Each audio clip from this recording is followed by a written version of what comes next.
Hello music fans, you're watching Death by Unicorn, where we talk about metal, rock, and prog music, and this is New Music's Alive in 2025. I'm going to talk about 8 albums that came out on September 5th, 2025, and give my quick first impressions of them, and I'll talk about them in my order of preference, starting with the one that you'd obviously expect me to start with, which is Between the Buried and Me and The Blue Nowhere. If you know anything about me, you'd know that that would be my pick for this week, the one that I've been most excited to hear. The 11th album by this American band. It's progressive metalcore with technical death metal influences. And this one gets my true masterpiece tier level, only the second album this year that I've given that to. So it's a rare stamp of approval for me, the highest honors that I can give. And Between the Buried and Me has been in the running for my favorite band of all time ever since 2007's Colors. Before this album, they could maybe be my number one band on some days, almost always in my top 5 or 6. But now after this album, I think they're definitely my number one band.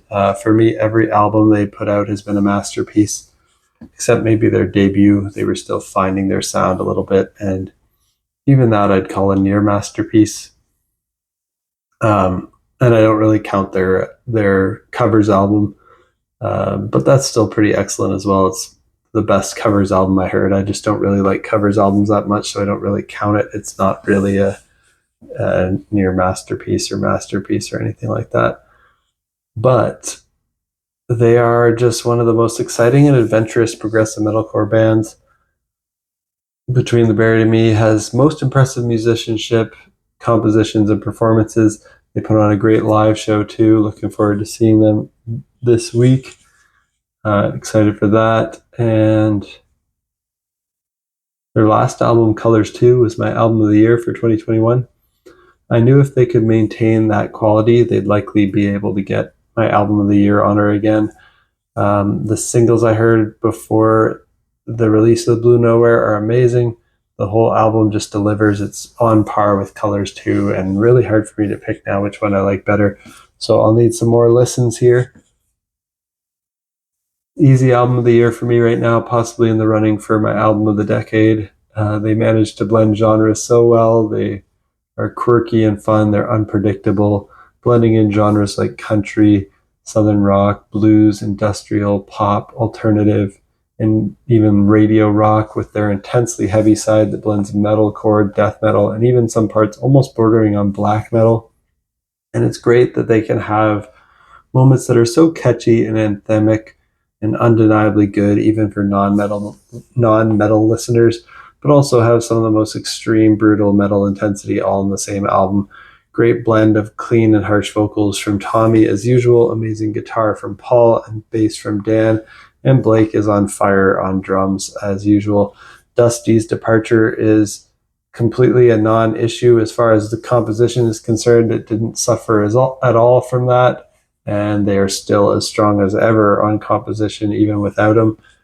So if you had any doubts on if Between the Buried and Me could still keep going strong, this album should squash those doubts. Definitely check out The Blue Nowhere by Between the Buried and Me, probably my highest recommendation for this whole year. About if you're going to listen to any album that I recommend to you, that should be the one. Of course, it is not for everyone. It's very crazy, very intense, very brutal, very chaotic and all over the place and genre bending. But if you like those types of adventures, this is the best there is out there, really. So check it out. And next up is Dance Gavin Dance with Pantheon, the 11th album by this American band. And this one's post-hardcore with progressive rock, math rock, and experimental rock influences. This one I'm just going to put in my near masterpiece, not a 2 masterpiece week. That would be ridiculous. But yeah, this is, I think all of Dance Gavin Dance albums are at least very good. Some are near masterpieces. They're a band that I love, so I was looking forward to hearing this. And they've done it again, another near masterpiece. Like what I said about Deftones this year, Dance Gavin Dance is another very consistent band where all of their albums have a similar vibe. They have that fast guitar post-hardcore vibe to them, but they managed to still keep being really entertaining within that style. And this album has some more parts with some more auto-tune than what they usually do, but it's usually used artistically and tastefully rather than as a crutch or in a cringe-worthy way, so I'm okay with it here. One track that I wasn't sure about, though, is how they do it in the track Space Cow Initiation Ritual. That auto-tune was maybe a bit too much for me in the borderline hip-hop moment with lyrics where they say, "Hey, mother sucker, do you want a funk?" or something like that. Those I found a little bit cringeworthy, but the rest of the tracks were all good. Even the hook on that song is good. And as usual, they're doing mostly clean vocals, but some harsh vocals here. And guitars are really the star of the show on this album. So if you like the sounds of that, check out Pantheon by Dance Gavin Dance. Now we're moving to my excellent tier with the band Cea Serin and The World Outside. This is the third album by this American band, and it's progressive metal with power metal and progressive rock influences. And this album is just 6 tracks, just over 70 minutes in length. So every track is long. Every track's over 10 minutes long. Track 4, All the Light That Shines, is 13 and a half minutes. It's a prog epic. If you're a fan of kind of progressive, catchy, melodic power metal bands like Evergrey and Vandenplas, or more traditional progressive metal, I think you'll like this. They use mostly clean vocals, but they do have harsh vocal moments. Those harsh vocals are prominent, especially near the beginning of track 1. And they make you think the album will have a very different vocal style than what it does. For the most part, the vocals are very operatic, powerful, and cinematic. And the album feels like a concept album, but I didn't really pay enough attention to the lyrics yet to follow the story here by Cea Serin, but I'm interested to hear this more and really dive in to understand this album more. That's The World Outside by Cea Serin, excellent tier album. And then I've got another excellent tier one here from Arjen Anthony Lucassen with Songs No One Will Hear, fourth album by this Dutch musician. It's a progressive rock opera with some metal influences. And this is the 4th solo album by Arjen Anthony Lucassen from the Netherlands, best known for his Arion project, but he has other projects like Star One as well. And I'm a fan of his work with Arion and Star One, and I enjoyed some of his other projects like Arjen Lucassen's Supersonic Revolution album that he made.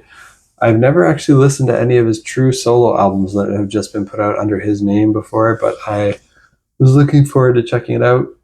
One of the singles had some really cringeworthy lyrics on it, Shagathon, but besides that, it's an excellent album. The concept is about how there's a comet headed towards Earth that will end all human life, and the tracks explore the different ways that different people choose to spend their final months. Really interesting album, great songwriting and performances and production, and Arjen's vocals are pretty good. The guest female vocals are even stronger, of course. I want to say it's Flor Jansen. I don't know how to pronounce her name. I think that's who it was. Should have written that down. But, she's amazing as usual. I think she features on a lot of the Arion albums and stuff. So is a familiar voice in the Arion world. I hope I got who that was correctly. And it's not somebody else. My apologies if I got the name of the female vocalist wrong. But yeah, she is great. And just everything on this album, Songs No One Will Hear, except for that one track's lyrics, are all great. And now we're moving down to my very good tier. Here I'm kicking it off with Silverstein, who released Pink Moon, the 13th album by this Canadian post-hardcore band. They're kind of post-hardcore, emo, screamo. They've got some indie rock, pop, and metalcore influences. And This is their second album that they've released this year, so they've been busy. And I thought their first album from this year, Anti-Bloom, was very good, but this band is capable of excellent tier material. I think, however, that they're past their prime. They're no longer in their heyday like they were in the 2005 to 2013 time period. And I was hoping they could get back to those heights with this and get back to being, a top tier post hardcore band instead of just being a solid one, but not quite top tier. After listening, I put this on par with the other one from this year at my very good tier.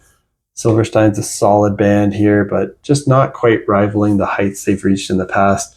They have some good guest collaborators on this album, with one track with Dayseeker and one with Cassidy Pope, and both those guests do a great job with their vocal features. And throughout the album, they've got catchy, clean vocal hooks, a handful of great heavy breakdowns with harsh vocals, some cool guitar riffs, great tracks like Negative Space, pretty much what you expect from Silverstein if you know them. So if you like Silverstein, I think you'll like this. If you want to see them be more adventurous and break out of their comfort zone, they're not really doing that here. They're kind of staying in their lane, doing what they do. And I guess if you're a big fan, you'll probably like this. I like it. Probably not one of theirs that I'll go back to a lot because I like some of their other ones better, but still a very good album by Silverstein. That's Pink Moon. Next up, I've got Lorna Shore with I Feel the Everblack Festering Within Me. This is the 5th album by this American band, and it's deathcore with symphonic black metal influences. I'll put this in my very good tier as well. And this features some of the wildest deathcore vocals and screamed animal noises and breakdowns you'll hear, but always with nice melodic and symphonic elements to the music to keep it interesting compositionally. Not really in the vocals, but in the guitars, you hear these melodies that are kind of soaring, almost like power metal or like Japanese anime theme songs, and how like majestic they sound in their melodies. While there's these intense guttural animal noises going on in the vocals pretty much the whole time. There's instrumental moments, but anytime there's vocals, it's just like mad mosh pit gutturals. So if you want to hear that, this is probably the best example of that. Lorna Shore, I Feel the Everblack Festering Within Me. And next up, I've got something different here. Umphrey's McGee with Blueprints. This is the 15th album by this American band. They're progressive rock. They're kind of a jam band. Some jazz, some funk, some alternative, maybe even bordering on some metal influence, but not really at all a metal band. But I'll put this in my very good tier as well. Before this, I'd never listened to a full album by Umphrey's McGee, but I have liked every track of theirs that I've heard. I'm not huge into this whole jam band scene, but I am a fan of King Gizzard and the Lizard Wizard, and I think other fans of King Gizzard will like this. It's jammy and a little proggy like them, but not too proggy. And it has this instrumental virtuosity that's a bit beyond what you hear in King Giz. Some cool guitar shredding in parts, but also less silly and fun, less fun than King Giz. But if you're a fan of classic jam bands like Phish and the Grateful Dead, I think you might like this. Definitely check this out. The story behind how this is made is interesting. Quoting from their website here, there's a strange and special place in music where composition meets improvisation, where something magical appears in real time and disappears just as quickly. And for over 2.5 decades, Umphrey's McGee has spent a lot of time in that in-between space doing their best to capture those fleeting moments and shape them into something lasting. And with this album, Blueprints, the band took that process a step further. They invited their fans not just to listen, but to help create this album. And rather than composing behind closed doors, the band asked fans to vote on their favorite moments of live improvisation, identifying the spontaneous musical ideas that felt like songs waiting to be finished. And over the years, more than 20 compositions have been built this way as part of the band's Bowl event. But Blueprints collects the best of those collaborations from recent years, giving them the care and attention they deserve. And the band took those raw building blocks, improvisational segments from shows across the country, and began piecing them together. And it wasn't always seamless. Sometimes it felt like musical surgery. They'd take a verse from New York, stitched to a bridge from Chicago, capped off by a peak from Philadelphia. And what began as scattered moments evolved into complete thoughts, expansive, unconventional, but cohesive and fully realized. And it's resulting in 6 expansive compositions, each made up of smaller standalone sections. And yeah, I guess the 6 compositions, it was definitely broken down into more tracks because they broke down, people who don't want to commit to a 14-minute track, they kind of indexed each piece into multiple parts, allowing fans to explore individual components or experience them as complete works. End quote. And yeah, all in all, a very good listen. I'll definitely be checking out anything from Umphrey's McGee in the future, but not sure how much I'll go back to this. Very curious how this compares to other albums by them. If anybody's a fan of Umphrey's McGee and has any recommendations on like how to start, where should I start getting into them more in terms of what albums to listen to, let me know down in the comments, because I'm a noob when it comes to this band, but I like what I heard here. Curious to check out more, and I'll check out more from them in the future, because this one seems like more of a improvisational odds and ends composed from live stuff. I don't know that I'll go back from it to it that much, but if they have really amazing albums in their discography, I can tell this band has amazing potential and amazing talent. That's Umphrey's McGee with Blueprints. And last on my list today is Spinal Tap with The End Continues, the 4th album by this, I'll call them an American band, but they're a fictional band that they are from the movie, of course, Spinal Tap, and they're American actors playing characters from the UK. And this is kind of heavy metal, hard rock with some glam metal, kind of comedy rock here.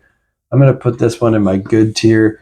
Of course, this album coincides with the theatrical run of the new mockumentary movie Spinal Tap 2, The End Continues.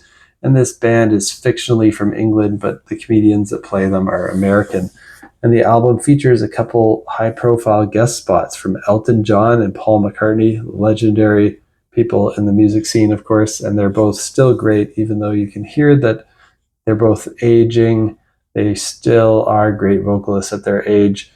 And all the songs on this album are fun. They're silly. They're probably funnier in the context of the movie, which I unfortunately haven't seen yet, but I do want to.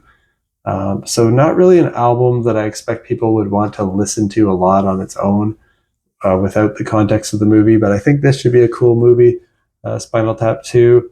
But just rating the album part, I'll just give it a good tier. It's a good listen, but not something that's really meant to be listened to on its own, as far as I can tell. Maybe if you watch the movie and if you love certain tracks from the movie, this would be a good one to just put on to remind you of the greatness of the movie. And that's Spinal Tap. The End Continues. That's it for my first impressions on these 8 albums that came out on September 5th, 2025. What do you think of these? Let me know down in the comments. And did anything else come out recently that you think I might enjoy? Also let me know. And if you like metal, rock, and prog music, you're in the right place. Hit that like button, hit that subscribe button so you stay in the loop when I post new videos. And in the next week or so, I do post these first impressions, New Music to Live 2025. I post these weekly. The next one will be, I'll be talking about Big Train's live album. Are we nearly there yet? Lucid Planet's new work, Tanglewood, a new one from Stone Jesus called Songs to Sun, and a new one from Cardiacs called LSD. That's what I'll be talking about in about a week's time, so stay tuned for that if you want to hear my first impressions on that. And until next time, peace out.